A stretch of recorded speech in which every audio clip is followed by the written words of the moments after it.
At the peak of his career, a superstar who wouldn't reach for the ball that would bring a world championship, did LeBron James really miss that ball, or did he choose to miss it? And if it was intentional, why? The answer will shock you. The lights in the arena were blinding that night. June 19, 2013, Game 7 of the NBA Finals, Miami Heat versus San Antonio Spurs. The American Airlines Arena was packed with 19,600 screaming fans, each one understanding they were witnessing basketball history unfold before their eyes. The score was tied at 95-95 with just 89 seconds remaining on the clock.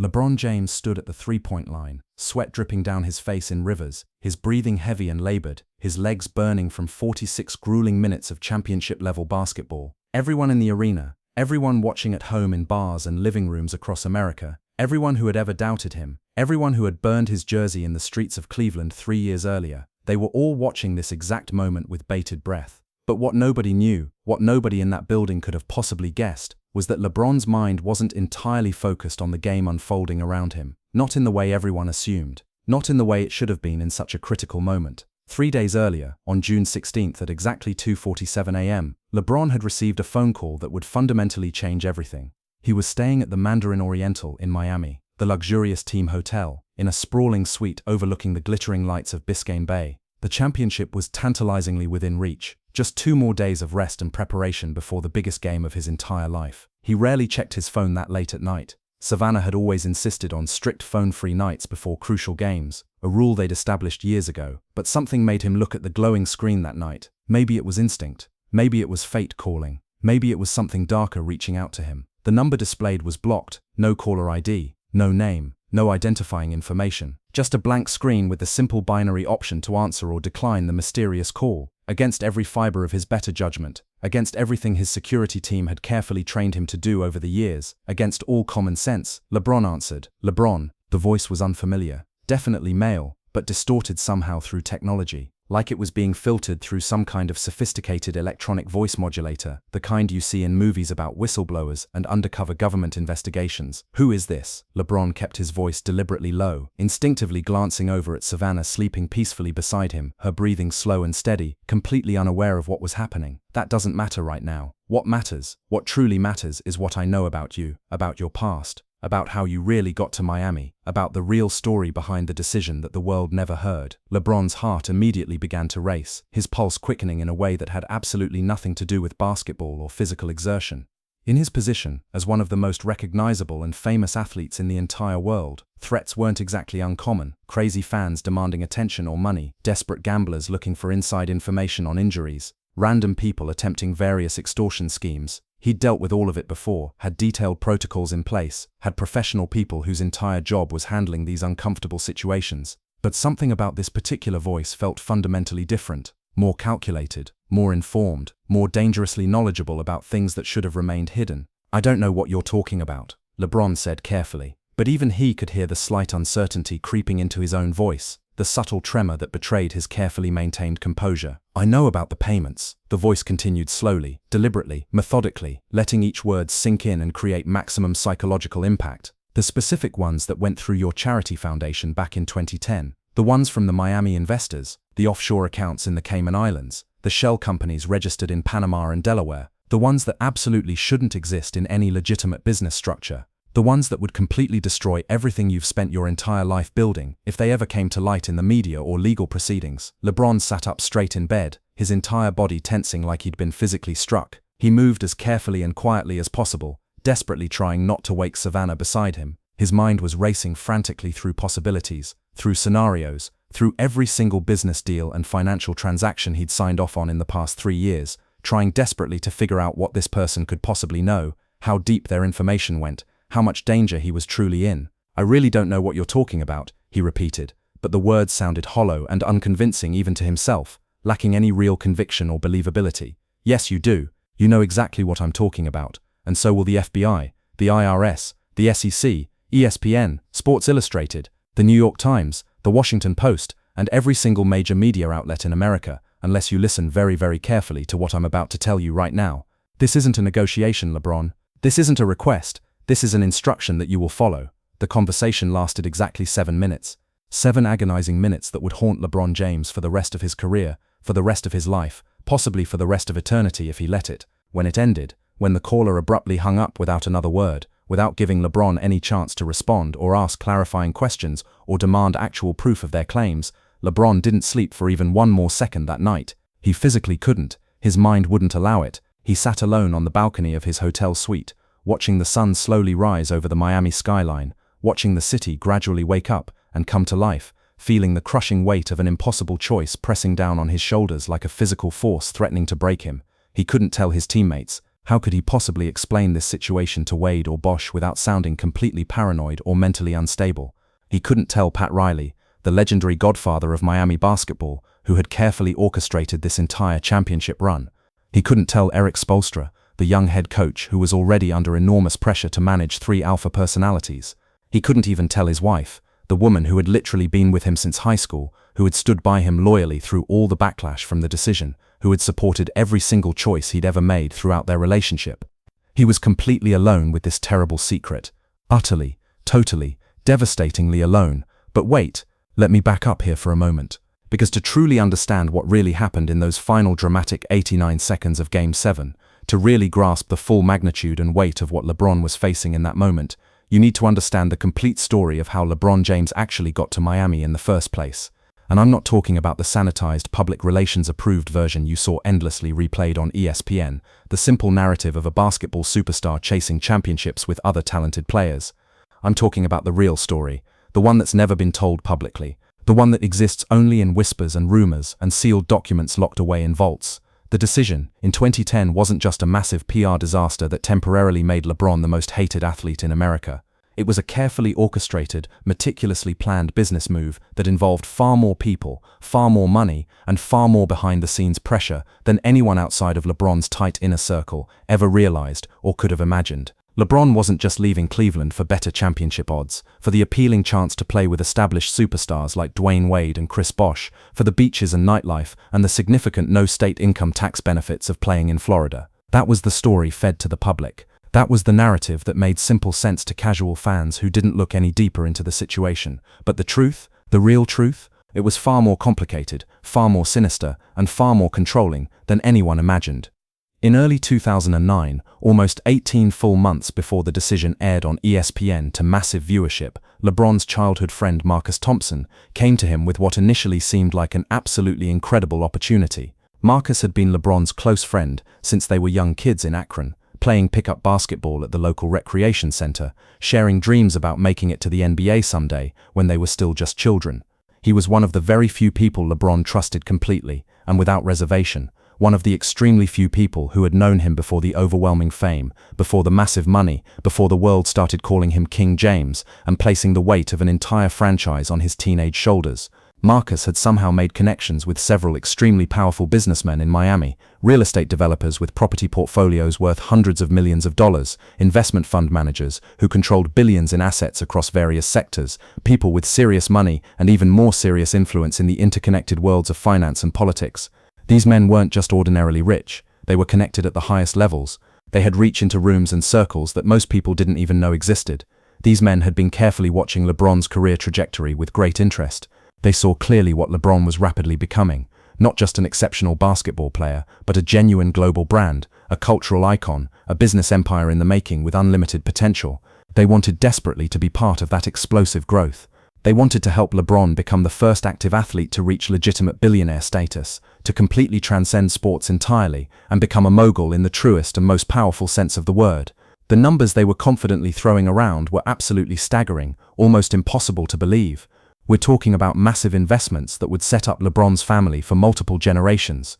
We're talking about business deals that would make his already massive basketball salary tens of millions per year look like pocket change in comparison. Extensive real estate developments across multiple states, revolutionary tech startups with explosive potential, media companies that would give LeBron unprecedented control over his own narrative for the first time, a whole diversified portfolio of ventures that would fundamentally transform LeBron from a wealthy athlete into a legitimate business mogul on par with the most successful entrepreneurs in America. But there was one condition, just one simple condition that seemed entirely reasonable at the time, even smart from a pure business perspective. LeBron had to bring his talents to South Beach. He had to leave Cleveland and sign with the Miami Heat. At first, LeBron refused. He refused multiple times. Actually, Cleveland was home, Akron was just 20 minutes away. The fans there loved him like no athlete had ever been loved in that city, possibly in any city in American sports history. He was the chosen one, the kid from Akron who was supposed to bring a championship to his suffering hometown, to end the decades-long curse, to deliver on the promise that Sports Illustrated had boldly put on their cover when he was just 17 years old and the entire basketball world was already watching him with intense scrutiny. But Marcus was extremely persistent. He kept coming back repeatedly with new numbers, new projections, new opportunities that were almost impossible to ignore. He showed LeBron detailed business plans, sophisticated financial models, comprehensive revenue projections that demonstrated exactly how much wealth LeBron could generate if he was based in Miami instead of Cleveland. The market was significantly bigger in Miami. The tax laws were substantially better in Florida. The investment opportunities were more diverse and more lucrative. The networking possibilities with other wealthy individuals were exponentially greater. It all made perfect sense on paper, and the numbers absolutely didn't lie. And then one night, sitting in LeBron's beautiful home in Bath Township, Ohio, Marcus said something that LeBron simply couldn't ignore, something that cut directly to the core of who LeBron was and what he valued most deeply. "Think about your sons, Bron," Marcus had said, his voice serious, his eyes locked intensely on LeBron's face. "Think about their future. Think about their children's future. Think about your mother, Gloria, and everything she went through, all the suffering she endured. This isn't just about basketball anymore. This is about building something that lasts forever, something that can never be taken away from your family no matter what happens. You grew up with absolutely nothing. You remember every single night of struggle and poverty. You have the chance right now, right here, to make absolutely certain your family never experiences any of that again. Not just your kids, but their kids, and their kids' kids. Real generational wealth, Bron. The kind of wealth that fundamentally changes bloodlines and family trees forever." And Marcus was absolutely right.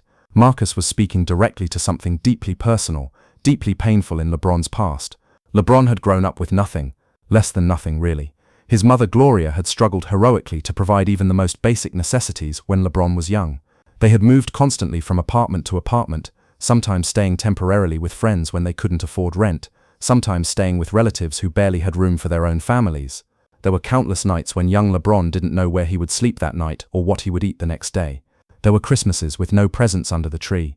There were birthdays that passed without any celebration whatsoever.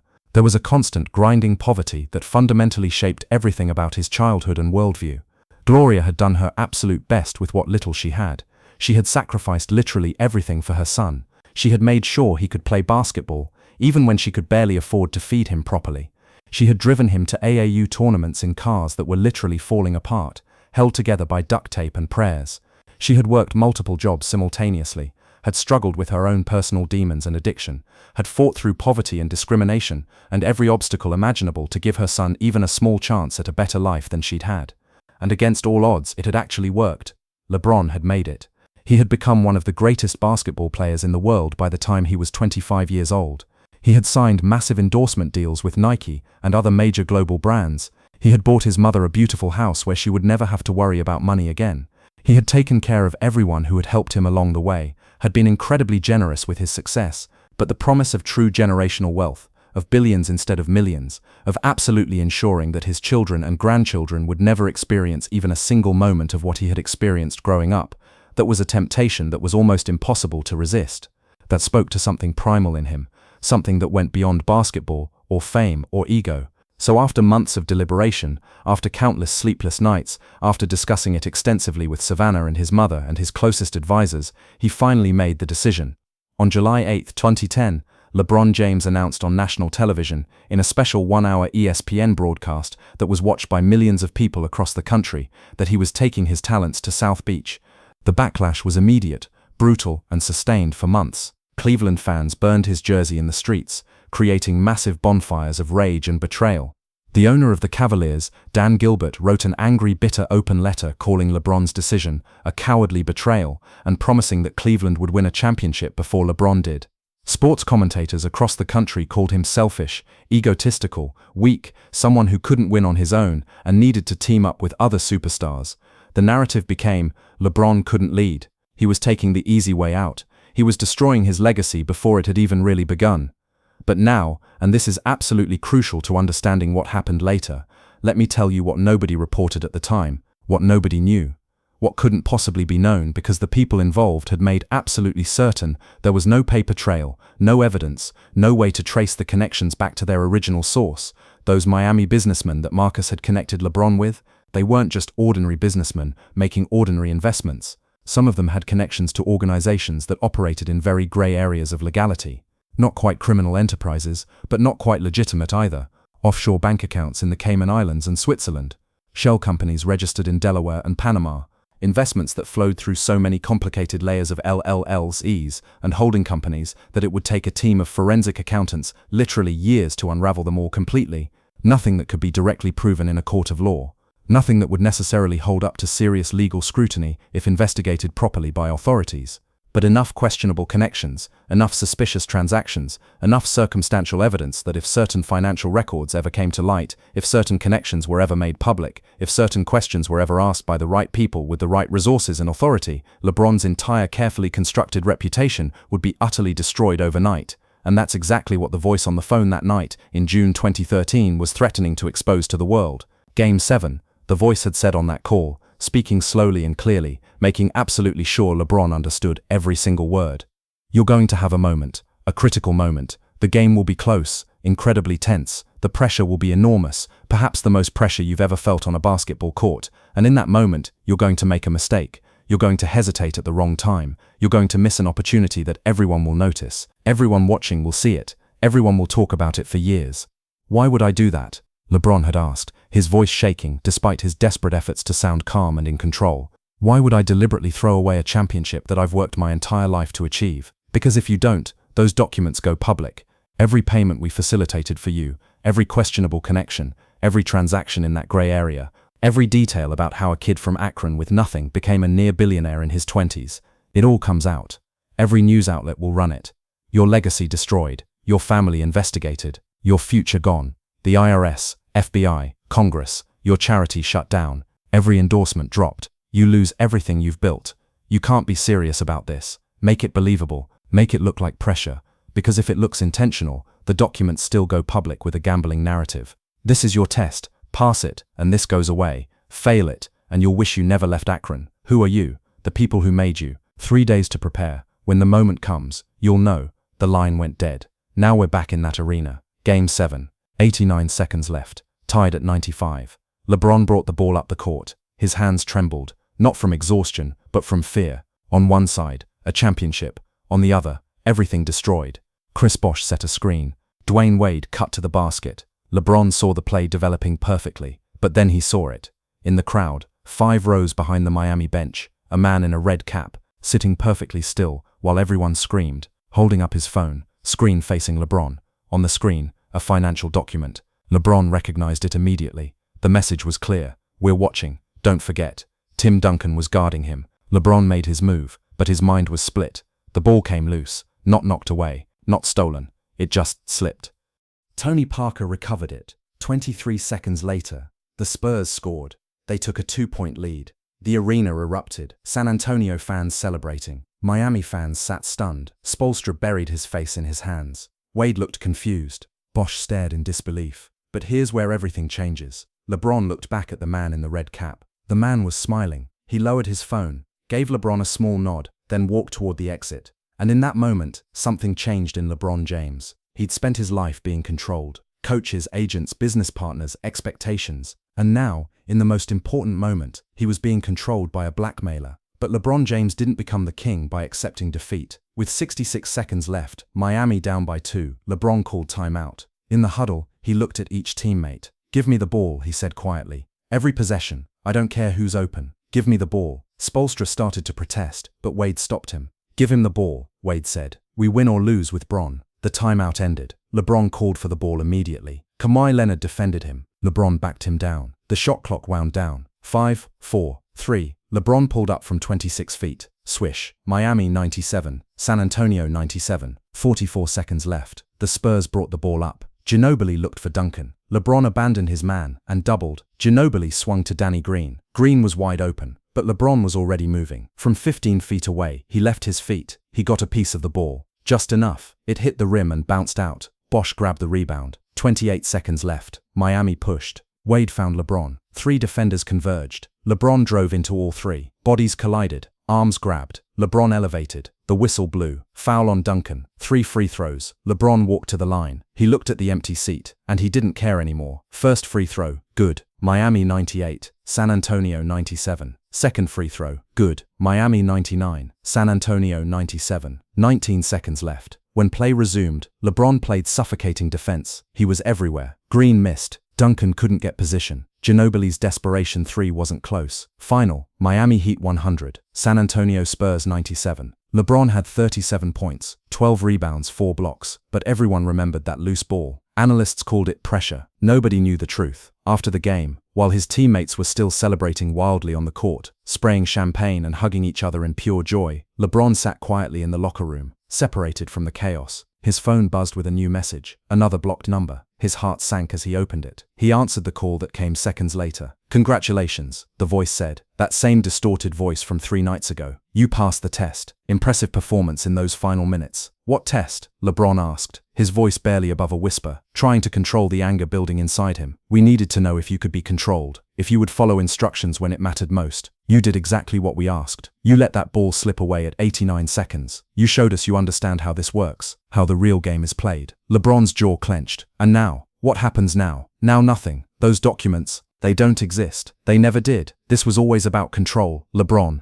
About making sure you understand that there are people above you, people who can make or break you, people you need to stay loyal to if you want to keep building your empire. So this was all a test. You made me compromise my integrity, made me throw away a moment in the biggest game of my life, just to see if you could control me." LeBron's voice was rising now, the anger finally breaking through. "Not just to see if we could, to make sure you understood the reality of your situation. You're not just a basketball player anymore, LeBron. You're a billion-dollar brand, and brands this valuable don't operate independently. They have stakeholders, investors, people who need to know their investment is secure. Who are you really? What organization do you represent? We're the people who made you what you are today. The people who opened doors that would have stayed closed forever. The people who facilitated your rise to the top. And we're the people who will protect that investment, as long as you remember your place in the hierarchy. Enjoy your championship, King. You've earned it. But remember, we're always watching. Every decision you make, every move you consider, we're there." The line went dead with a soft click. LeBron sat there motionless, staring at his phone screen for what felt like an eternity. Around him, the celebration continued. He could hear his teammates laughing, shouting, celebrating the greatest moment of their careers. But for LeBron, the victory felt hollow, tainted. He had won the championship. Yes, he had proven he could deliver in the clutch. He had silenced his critics once more. But he had also learned a terrible truth, that even at the absolute pinnacle of success, even as the best basketball player on the planet, even as someone with hundreds of millions of dollars and worldwide fame, he still wasn't truly free. There were invisible strings attached to him, invisible masters pulling those strings, and they had just demonstrated, in the most dramatic way possible, that they could make him dance whenever they wanted.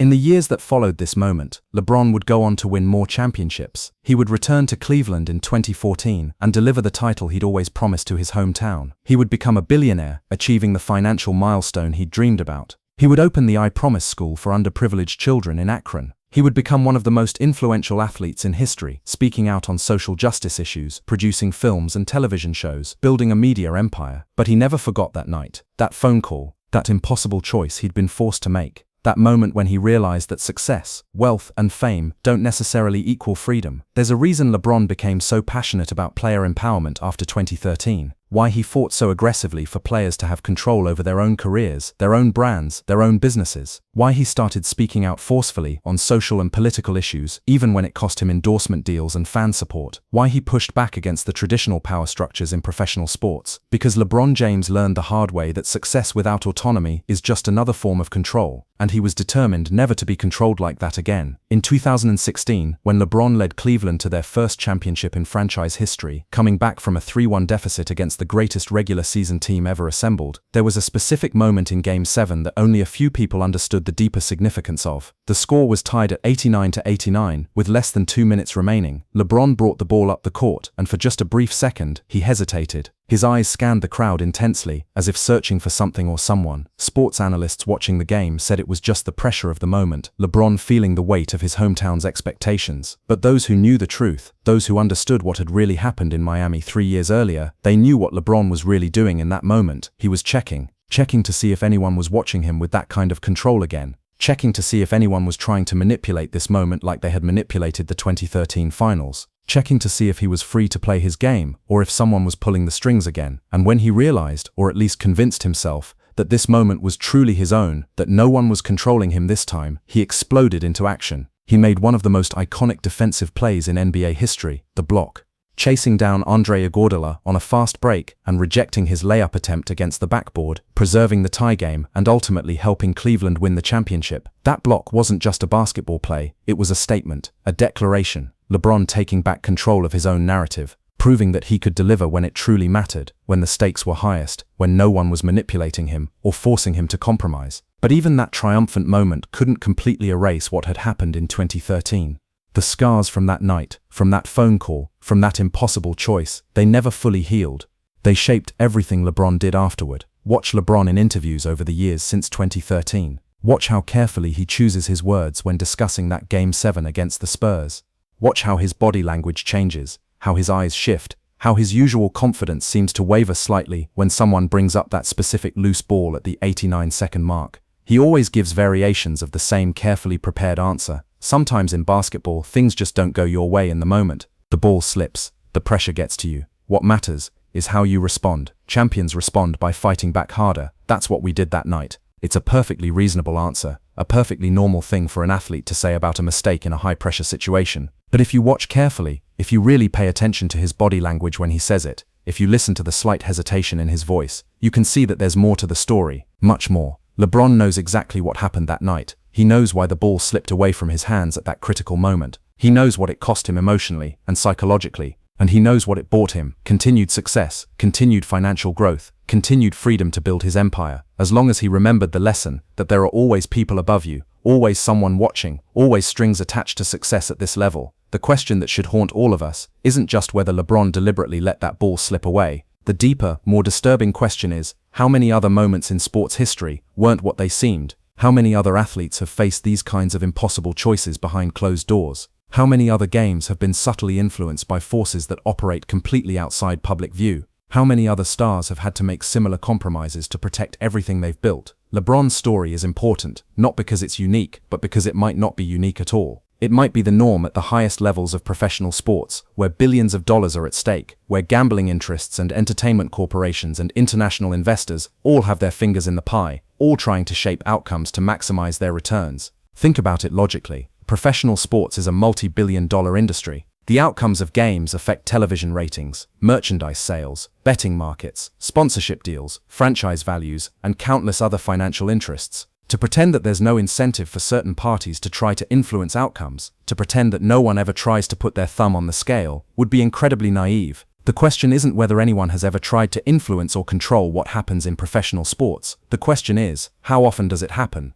How deep does it go? Who's really in control? And most importantly, how many athletes are caught in situations like LeBron's, forced to choose between their integrity and everything they've worked for? We may never know the full answers to these questions. The people with the power to manipulate these situations are the same people with the power to make sure we never find out. The paper trails are expertly hidden or don't exist at all. The conversations happen on burner phones and in encrypted messages. The pressure is applied in private, behind closed doors, where there are no witnesses and no evidence. But every once in a while, if you know what to look for, you can see the cracks in the facade. You can spot the moments that don't quite make sense. The inexplicable mistakes by superstar athletes who never make those kinds of mistakes. The bizarre coaching decisions that seem to defy logic. The controversial referee calls that swing crucial games. The patterns that emerge when you step back and look at the bigger picture. That's the real game. The game within the game. The game that exists in the shadows, far from the bright lights of the arena and the scrutiny of the cameras. And LeBron James, whether he wanted to be or not, found himself a player in that game on June 19th.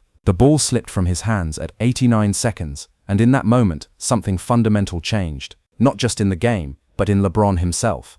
He learned that night that being the best in the world at what you do doesn't mean you're free, that having hundreds of millions of dollars doesn't mean you can't be controlled, that even kings have masters.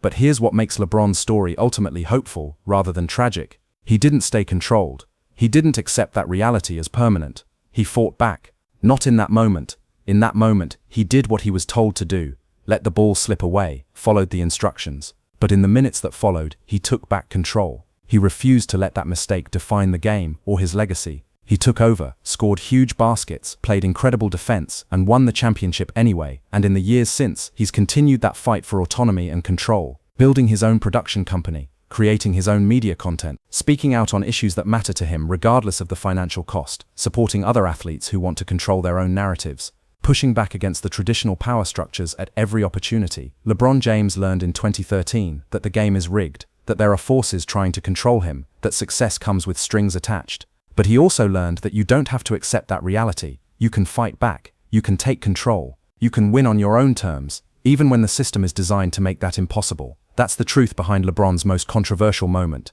That's the real story of what happened on June 19, 2013. That's why that loose ball at 89 seconds matters so much, not just in basketball history, but in the broader story of athlete empowerment and the ongoing struggle between talent and the systems that try to control that talent. The ball slipped from LeBron's hands at 89 seconds, but LeBron James himself, he never let go of his destiny. He never surrendered his agency. He never stopped fighting to be free, and that's what makes him the king.